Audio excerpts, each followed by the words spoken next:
नमस्कार, मैं हूं फरहान। आप देख रहे हैं नेक्स्ट 9 न्यूज नेशन। प्रधानमंत्री नरेंद्र मोदी वाराणसी का दौरा कर रहे हैं। उनके लिए अब नई घोषणाएं भी होनी हैं। कुछ न कुछ उपहार के तौर पर वाराणसी में रहने वाले लोगों को मिलेगा, और वह कितना बड़ा फायदा मिलने वाला है यह सब तो बाद में ही पता चलेगा। लेकिन मैं आपको मौजूदा समय में यह बताना चाह रहा हूं कि आखिर प्रधानमंत्री नरेंद्र मोदी के लिए वाराणसी दूसरा गुजरात कैसे बन गया।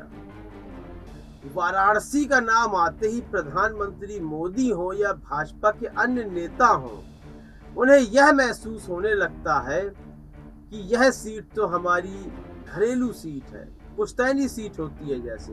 जैसे कि आजम खान के लिए रामपुर, अखिलेश यादव के लिए आजमगढ़, करहल, उस तरह से वाराणसी कैसे लगने लगा खुद नरेंद्र मोदी को कि यह उनके लिए दूसरा गुजरात है। वहां के लोगों से भी उनको उतना ही स्नेह मिला है, प्यार मिला है, जितना गुजरात के लोगों से मिलता है। आप सभी को याद होगा जब 2014 में लोकसभा चुनाव होने थे और भारतीय जनता पार्टी की लहर की शुरुआत हुई थी, उस दौरान प्रधानमंत्री नरेंद्र मोदी यह नहीं तय कर पा रहे थे कि आखिर वह किस सीट से चुनाव लड़ें, और आलोचनाओं के घेरे में भी आ गए थे। विपक्ष की आलोचना के घेरे में प्रधानमंत्री नरेंद्र मोदी आ गए थे और सब यह कह रहे थे कि प्रधानमंत्री पद का जो उम्मीदवार है वह अपनी ही लोकसभा सीट तय नहीं कर पा रहा। अंत में वाराणसी को लोकसभा सीट के रूप में चयन किया गया उसका। लेकिन प्रधानमंत्री नरेंद्र मोदी को उम्मीद नहीं थी कि वह उस सीट से जीत जाएंगे, इसलिए उन्होंने गुजरात में भी वडोदरा से चुनाव लड़ा, यानी कि 2 लोकसभा सीटों से उन्होंने चुनाव लड़ा। जिस तरह आपने देखा कि राहुल गांधी को लगने लगा था कि वह अमेठी से हार जाएंगे, तो उन्होंने वायनाड से भी चुनाव लड़ा। इस तरह प्रधानमंत्री मोदी को 2 सीटों से चुनाव लड़ना पड़ा। उनको डर था, लेकिन अब वह भय खत्म हो गया है। क्यों आखिर? देखिए, आप सबको पता है कि वाराणसी साधुओं की नगरी है, धार्मिक लोगों की नगरी है, यानी कि हिंदू धर्म का एक प्रमुख नगरी है हिंदू धर्म की वाराणसी। अयोध्या का नाम भी उसी में आता है, गोरखपुर। लेकिन वाराणसी में जो साधु हैं वह जितना धर्म के प्रति कट्टर हैं, उतना ही ध्यान उनका राजनीति में भी रहता है। राजनीति से भी अछूते नहीं हैं। ऐसा नहीं है कि केवल धर्म के प्रति ही उनकी सारी औपचारिकताएं हैं, बिल्कुल नहीं, वह राजनीति को भी समझते हैं। और देखिए, जब भारतीय जनता पार्टी चुनाव लड़ने आई तो उसके लिए जो अहम मुद्दा था बेरोजगारी, बढ़ती महंगाई, उसके लिए मुद्दा था। और अहम रूप से राम मंदिर का निर्माण, धारा 370 का हटाया जाना, ये भी अहम मुद्दे थे। और ये मुद्दे ऐसे थे, धारा 370, राम मंदिर का निर्माण, हिंदुत्व की रक्षा, गायों की, जो गाय हैं उनकी रक्षा, यह भी अहम मुद्दे थे। और जब इन मुद्दों के साथ वह आए तो वाराणसी के उन धार्मिक लोगों ने, या कट्टर रूप से जो धार्मिक हैं, उन लोगों ने मौका दिया प्रधानमंत्री को। लेकिन क्या हमेशा के लिए वह मौका देने वाले थे? नहीं, वह देखना चाहते थे क्या अपने वादों पर खरे उतरते हैं प्रधानमंत्री नरेंद्र मोदी। वक्त बीतता गया और राम मंदिर का फैसला आ गया।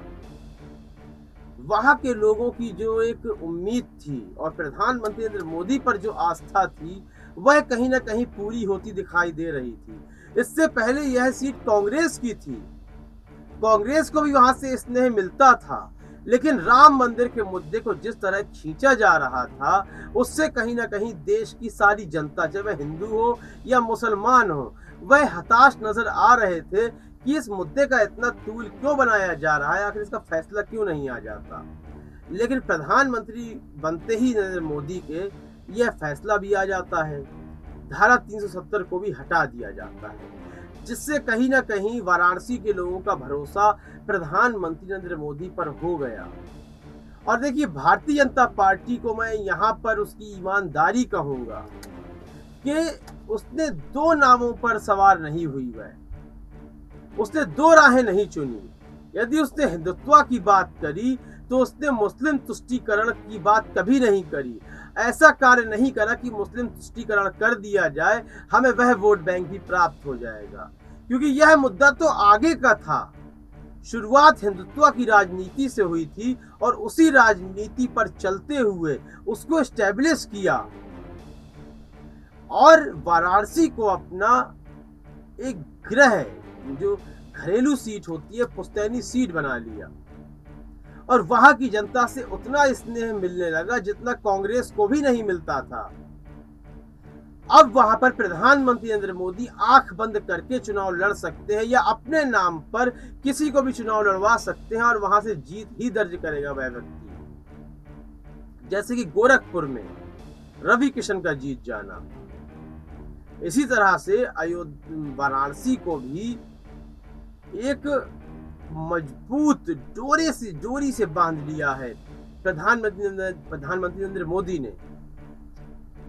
तो कहीं ना कहीं दो नावों पे सवार ना होना, अपनी बातों पर टिके रहना, महंगाई बेरोजगारी को दूर ना करने के बावजूद जनता के बीच लोकप्रिय रहना, यही इसी का कारण है कि आपने दो नावों की सवारी नहीं की। यदि आपने राम मंदिर की बात की तो वहां मुस्लिम तुष्टीकरण की बात करते हुए कहीं नजर नहीं आए।